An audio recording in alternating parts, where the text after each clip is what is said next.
Problemas sobre estructuras de decisiones múltiples. En este caso vamos a ver que se trata de una estructura anidada, si no sí. ¿Qué nos dice? Diseña la solución que permita mostrar el tipo de triángulo que se obtiene al ingresar valores de sus respectivos lados. Tenemos los lados A, B y C. Y dice de acuerdo a la siguiente información.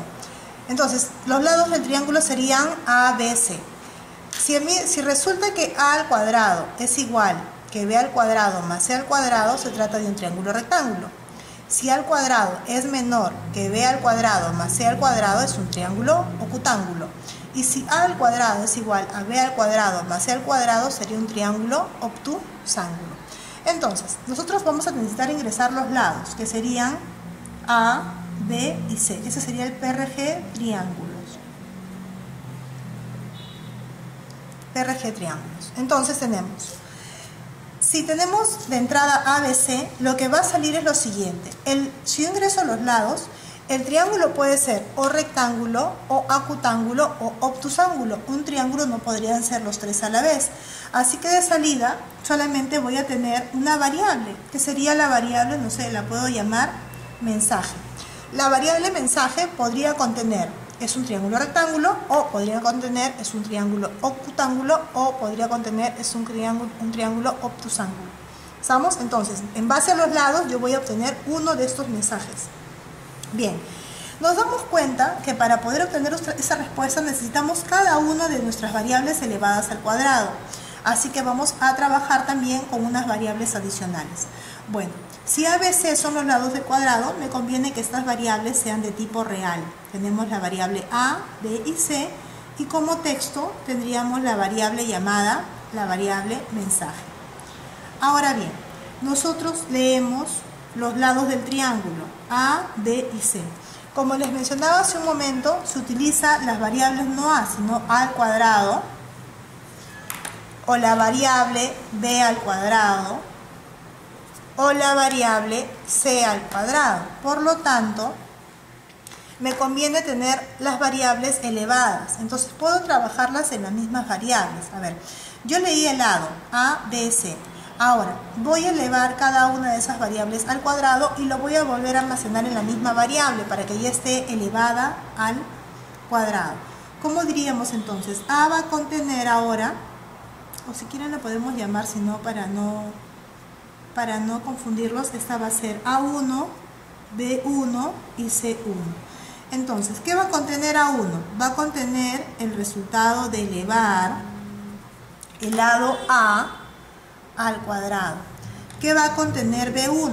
Va a contener el resultado de elevar B al cuadrado. ¿Y qué va a contener C1? El resultado de elevar C al cuadrado. Entonces, ahora lo que yo voy a preguntar ya no va a ser por A, sino voy a decir si A1 es igual a B1 más C1. El resultado de elevar a la potencia o al cuadrado lo estoy guardando en estas variables A1, B1 y C1. Entonces, ¿qué tenemos que tener en cuenta acá? ¿Qué aplicamos? ¿Tres decisiones simples, una doble y una simple, o una múltiple si no sí? Yo digo que es una múltiple si no sí. Si yo cambio las variables por las que tenemos, ¿cómo sería esto? Yo diría, si A1 es igual a B1 más C1, o si A1 es menor a B1 más C1, o si A1 es mayor a B1 más C1, ¿qué posibilidades estoy teniendo entonces acá yo? Que A1 sea igual, sea mayor o sea menor a ¿qué? A la suma de estos valores. Entonces yo puedo preguntar si A1 es igual a esta suma, o si A1 es menor a esta suma, o si A1 es mayor. ¿Qué tengo entonces? Una unidad de que pregunte si es igual, si es menor, o si en todo caso queda siendo mayor. Entonces, podríamos tener inclusive que B1 más C1 lo podríamos almacenar en una variable que se pueda llamar X, pero vamos a trabajarlo tal cual está. Entonces diríamos, yo pregunto, si A1 es igual a B1 más C1, entonces ¿qué tendríamos acá? Podríamos decir,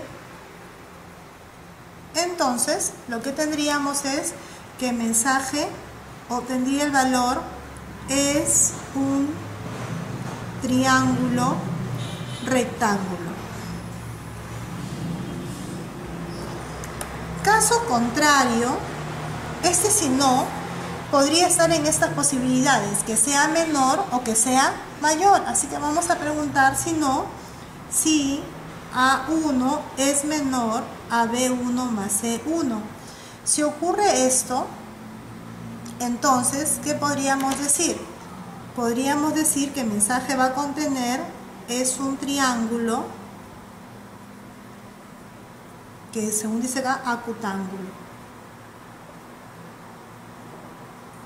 Ahora, yo ya pregunté, si A1 es igual a esta suma, esta es la respuesta. Si no, podría tener estas dos posibilidades, pero yo ya estoy preguntando si B1 más C1 es mayor a 1. Entonces, si yo caigo en el si no de acá, ¿qué significa? Que no ha sido ni igual ni menor, por lo tanto, ¿qué es? Mayor, y ya no tengo que preguntar por ninguna condición.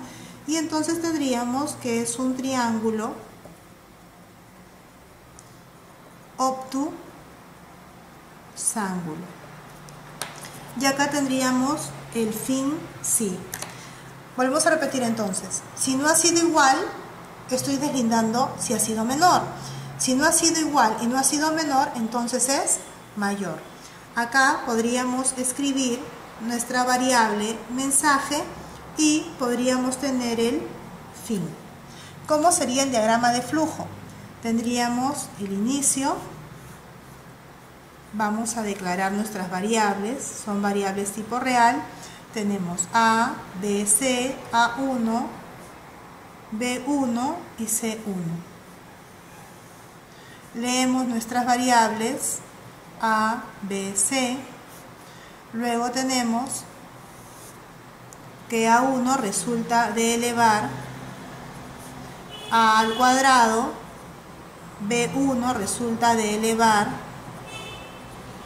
B al cuadrado y C1 resulta de elevar C al cuadrado.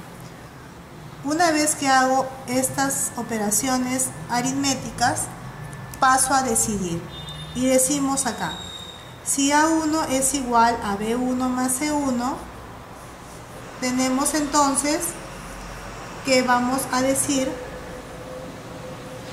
en nuestro mensaje que se trata de un triángulo, voy a ponerlo así, rectángulo. Caso contrario, si esto no es verdadero, si es falso, tengo una estructura de decisión doble acá. Entonces tengo que preguntar si A1 es menor a B1 más C1. Y acá tendría un lado verdadero y un lado falso. Si esto resulta ser verdadero, decimos acá que el mensaje contendrá que es un triángulo acutángulo. Y si resulta falso, el mensaje dirá o va a contener que es un triángulo obtusángulo. Acuérdense que hay que cerrar esto, cerramos esta estructura, luego cerramos esta estructura de acá, podemos mostrar nuestra respuesta, que es mensaje que va a contener o esto, o esto, o esto, y por último tendríamos el fin. Con ello, este diagrama de flujo hace lo mismo que el pseudocódigo, tiene una estructura llamada si no, sí. Si es verdadero, ejecuta esto y termina. Si es falso, puede ejecutar esto o puede ejecutar esto. En cualquiera de los casos, primero termina acá y luego termina la estructura de decisión encadenada o anidada. Y con ello tendríamos el pseudocódigo y el diagrama de flujo que cumple con lo solicitado.